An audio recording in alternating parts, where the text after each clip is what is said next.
তিলোত্তমার প্রতিগৃহে তাদের সমস্ত ফসল পুড়ে নষ্ট হয়ে গেছে। মাতা, এইক্ষণে কি উপায় হবে তাদের? দেবর্ষি, যেদিন তারা তিলোত্তমার সঙ্গে আবার মিলিত হবে, তার সন্তানকে ফিরিয়ে নেবে, সেদিন তাদের সংসারে আবার সৌভাগ্য ফিরে আসবে।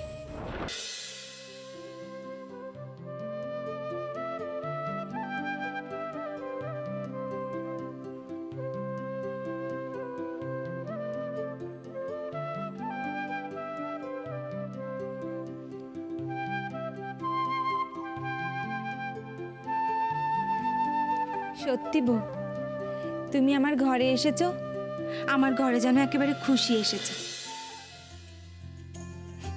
একা একা ছেলে মানুষ করা যায় বলো?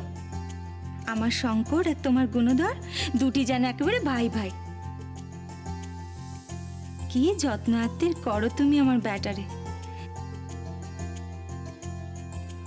দেখলে আমি অবাক হয়ে যাই। এ আর এমন কি কথা গো দিদি, তোমরা যদি আমায় এই ঘরে ঠাঁই না দিতে, এই দুধের শিশুরে নিয়ে আমি যেতাম কোথায়? তুমি যাই বলো, ভগবানের অশেষ কৃপা যে তুমি আমাদের ঘরে এসেছো। তুমি আসার পরে আমার সংসার যেন একবারে ভরে উঠেছে গো। শঙ্করের বাপ কত কত কাঠ আনছে গো, সবই তোমার পয়ে গো বউ, সবই তোমার পয়ে।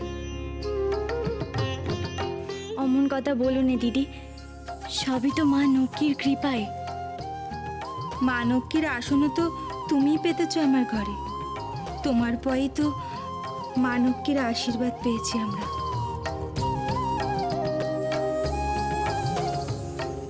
মা নক্কি যেন এইভাবেই আমাদের আশীর্বাদ করেন।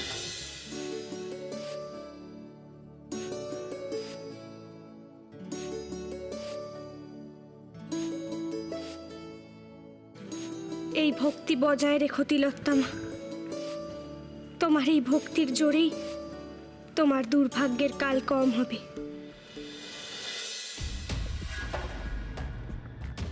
তিলোত্তমার চরমতম দুর্ভাগ্যের সময় উপস্থিত, আমাকে সেই আয়োজন করতে হবে।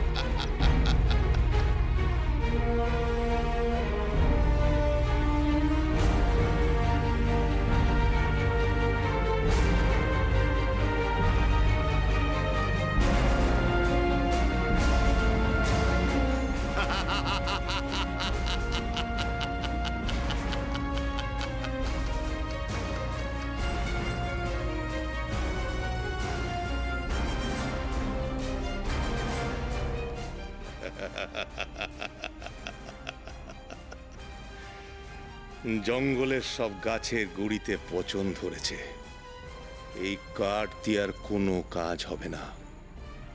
এবার দেখি দেখি কি করে তিলোত্তমার আশ্রয়দাতা ওই কাঠুরিয়া নিজের জীবিকা নির্বাহ করে।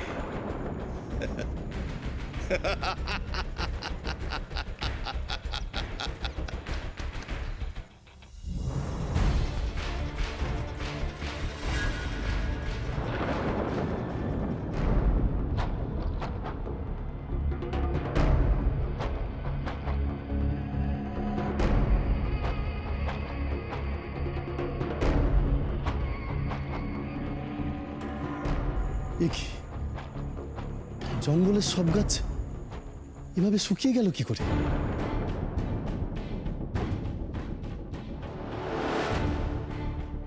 সব গাছ এরকম ফাঁপা হয়ে গেল কি করে? এরকম তো ছিল না, হলো কেমন করে? আমি এখন কাঠ পাবো কোথা থেকে? কোথা থেকে? অলক নিরঞ্জন,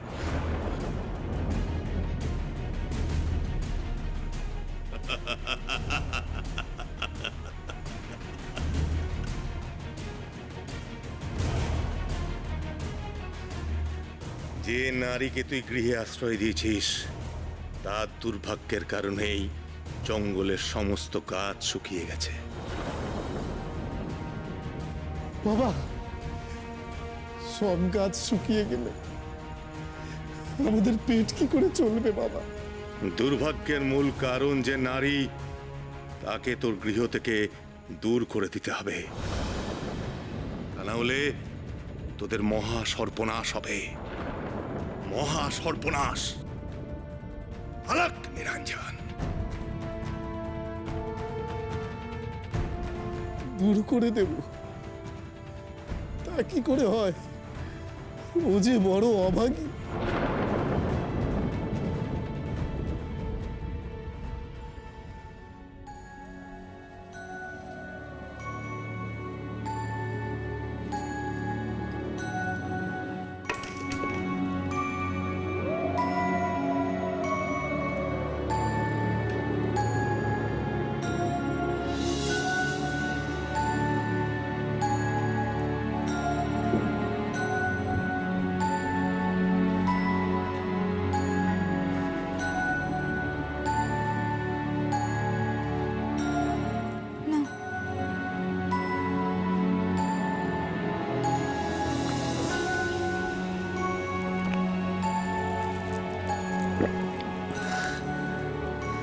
কি গো, তোমার ফিরতে এত দেরি হলো যে?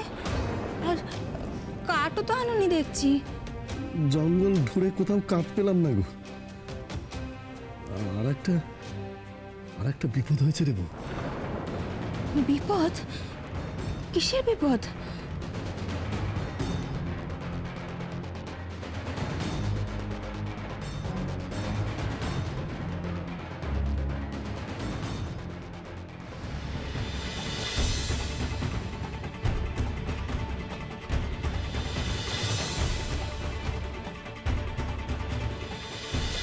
যে নারীকে তুই গৃহে আশ্রয় দিয়েছিস তার দুর্ভাগ্যের কারণেই জঙ্গলের সমস্ত গাছ শুকিয়ে গেছে।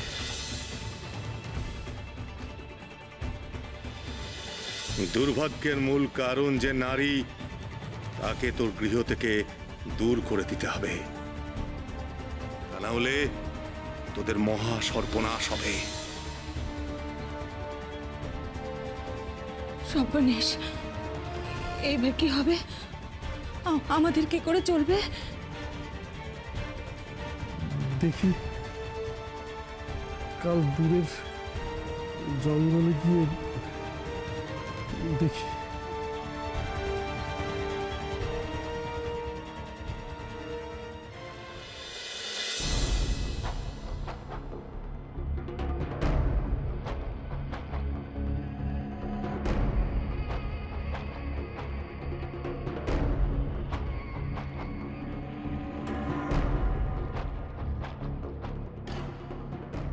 তবে তো ওই বউকে আর রাখা চলবে না।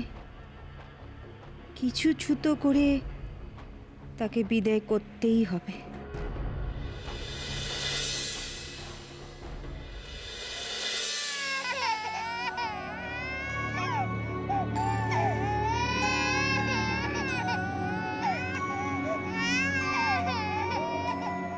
দিদি, ওদের দুবার খুব খিদে পেয়েছে, তুমি আমায় দুধটা দাও, আমি ওদের খাইয়ে দিচ্ছি।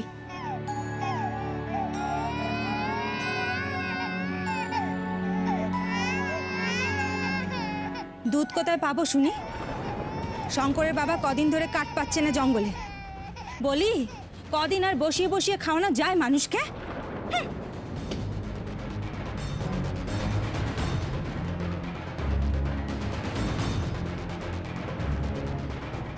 ব্যাটার গলায় তো দেখলাম সোনার হার ঝুলছে, তা সে হার বেচেও তো দুধ আনা যায় নাকি?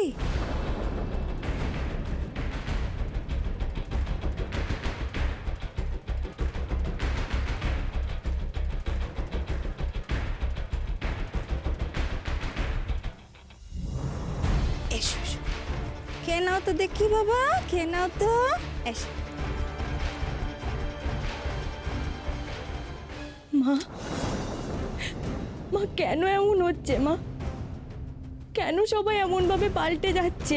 এ সংসারে যদি লক্ষ্মীশ্রী নাই আনতে পারলে তুমি, তাহলে লক্ষ্মীর ওই পায়ের চিহ্ন গলায় পড়ে থাকার কোনো অধিকার নেই তোমার। খুলে ফেলা বলছি। তিনিও তো ঠিক এইভাবেই পাল্টে গেছিলেন। তিনি নিজের বেটার মুখও অব্দি দেখলেন নে, খোঁজও অব্দি নিলেন নে। আর আজ আমি তো আমার বেটার দুধও জোগাড় করতে পারলাম না মা।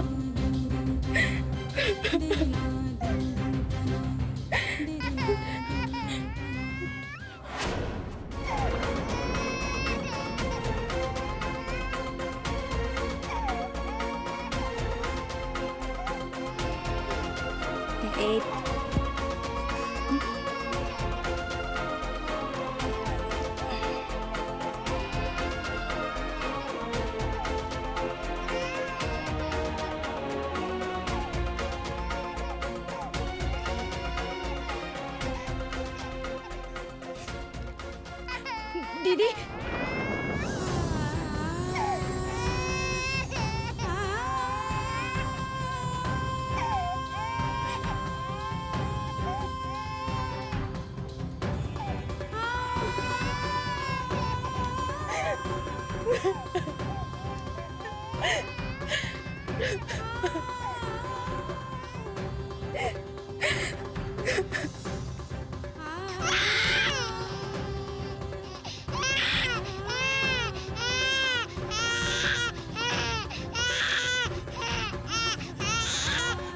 আয় বাচ্চা, আয় আয় বাচ্চা।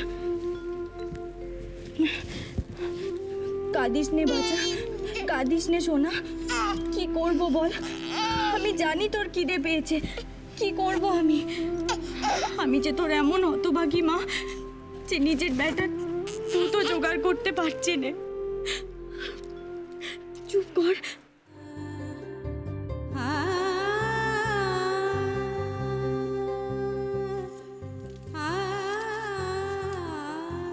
নাও, এটা গলায় পরে নাও কমে, দেখবে তোমার সব ইচ্ছে পূরণ হবে। এই হার বেচা ছাড়া আমার আর কোনো উপায় নেই। এনারাই বা কি করবেন? জঙ্গলে তো কোনো কাঠও পাওয়া যাচ্ছে না। তার উপর এনারা আমাদের এখানে টাই দিয়েছেন। তাদের এই সময় আমি যদি তাদের জন্য কিছু না করি তাহলে চলবে কি করে? না না না, এই হার আমাকে বেচতেই হবে। খিদে পেয়েছে সোনা, খিদে পেয়েছে? নিজের সর্বনাশ করো না তিলোত্তমা। ওই হার খুলো না সন্তানের গলা থেকে। তোমার সন্তানই তোমাকে সৌভাগ্য এনে দেবে। যারা আমার ভক্ত তাদের কোনো অভাব থাকে না। সবুর কর সোনা, গঞ্জের হাট থেকে গিয়ে আমি এক্ষুনি তোর জন্য দুধ নিয়ে আসবো। একটু সবুর কর সোনা মানিক আমার। একটু চুপ কর বাচ্চা, একটু শোন আমার কথা, একটু চুপ কর।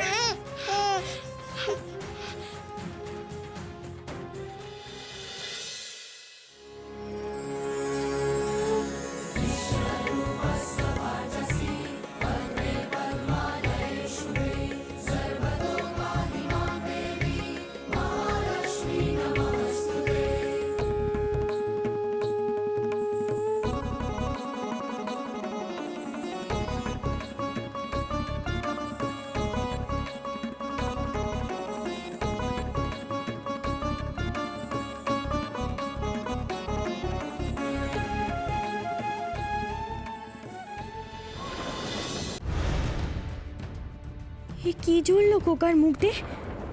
এ কিসের লক্ষণ? হে মা, এসব দেখে আবার কাঠুরে বউ ভাববে না তো যে আমার কোকার কোনো দোষ আছে? মা লক্ষ্মী, বাঁচাও মা, বাঁচাও আমার খোকাকে।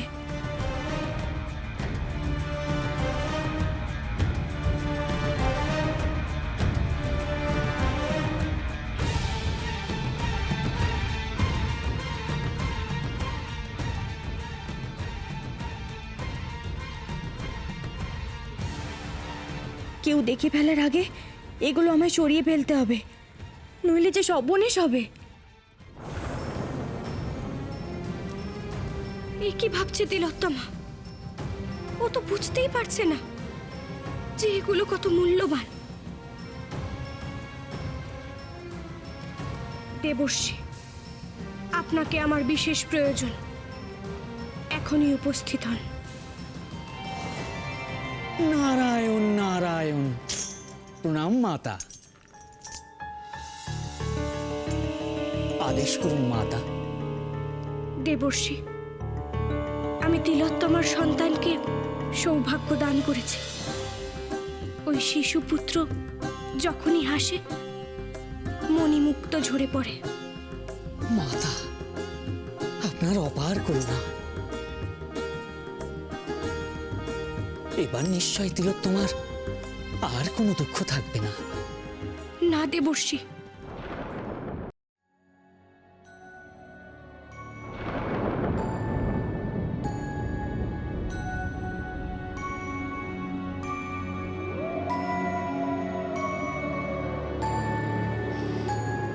হীরানন্দ, এ কি দশা তোমাদের? কবিরাজ মশাই, সব হারালাম কবিরাজ মশাই।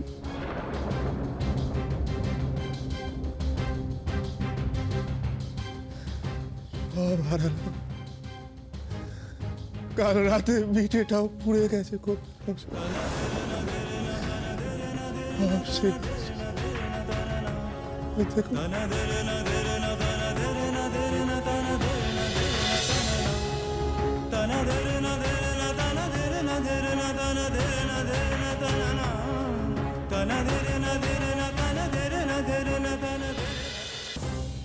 ওই সৌভাগ্য তিলোত্তমার কাজেই আসবে না যদি সে তার মূল্য না বোঝে। তিলোত্তমা এতই নিষ্পাপ আর সরল যে ও তার মূল্য বুঝতে পারছে না। আমার আশঙ্কা হচ্ছে যে হিরে মানিকের মূল্য বুঝতে না পেরে সে আমার সৌভাগ্য চিহ্ন বিক্রয় করে দিতে পারে। তবে তো তিলোত্তমার বড়ই বিপদ মাতা। মাতা, আপনি আপনি রাজরানী রূপে চলুন। আপনার রত্নখচিত হার দেখে তিলোত্তমা হয়তো বুঝতে পারবে। উত্তম দেবর্ষী, কিন্তু রাজরানী তিলোত্তমার সঙ্গে কোথায় সাক্ষাৎ করবে? সে আয়োজন আমিই করব মাতা।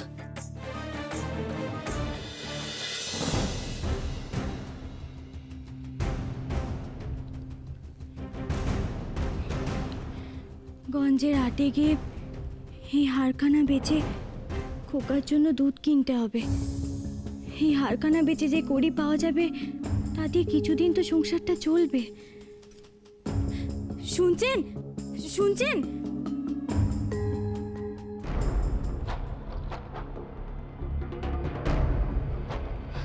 শুনছেন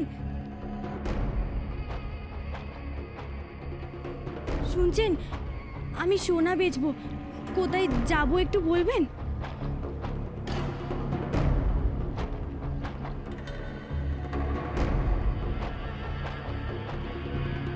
একটু শুনবেন? আমার না খুব বিপদ, আমি সোনা বেচবো, কোথায় যাব একটু বলে দেবেন? এসব তো তেলি বউ কেনে। তেলি বউ?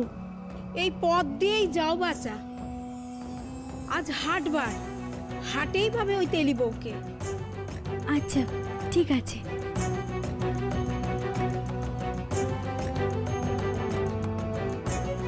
যা, উনি তো চলে গেলেন।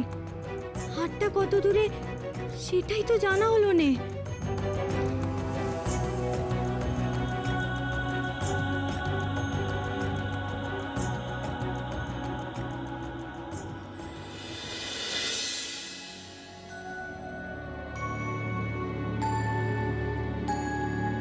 অনেকটা পথই তো হেঁটে এলেম, হাট তো কই চোখে পড়লো নে।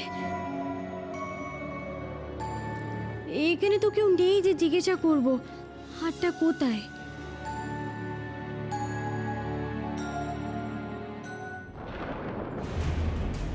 তুমি তিলোত্তমা?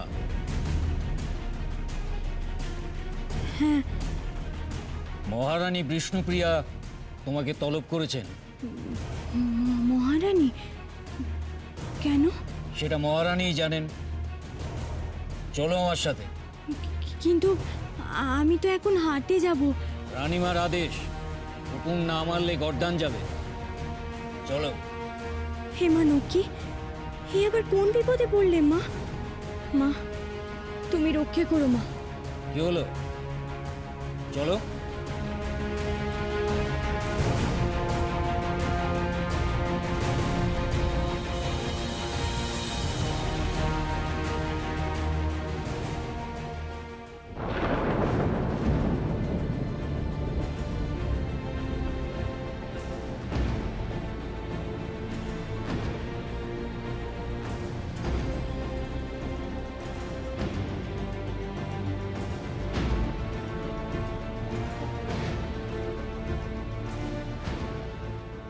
প্রহরী, মহারানী বিষ্ণুপ্রিয়ার আদেশ মতো তিলোত্তমাকে নিয়ে এসেছি। রানীমাকে সংবাদ দাও।